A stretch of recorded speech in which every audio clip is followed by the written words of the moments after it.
Sulinggih sane meparap Sri Bagawan Mas dalam segara ngelaporang akun Facebook ane Madan Agus Gunawan ke SPKT Polda Bali. Ne ulian pesan di grup WA ane viral di dunia maya meparap ide Sulinggih. Di screenshot pesan WA ane viral di media sosial Facebook ento, ide Sulinggih ngenah ngajakin anak istri ane sesai ngayah di geria melidulang.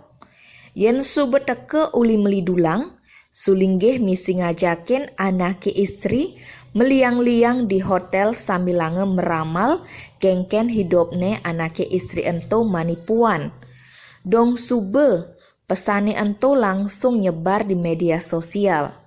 Dugas mengklarifikasi di akun media sosial Instagramne, Sri Begawan Mas dalam segara ngerawosang, infone ane viral di media sosial ento konden pasti beneh. Tusing je akune Agus Gunawan Dogen ane kelaporang oleh sang Sulinggih. Ada masih akun len ane milu-milu nyebarang screenshot pesane di WA ento.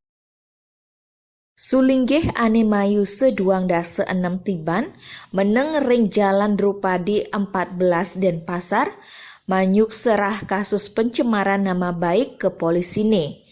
Kasubdit 5 di Reskrimsus Polda Bali, AKBP Gusti Ayu Swinaci ngaku konden ngidang ngemang jawaban terkait kasus ene.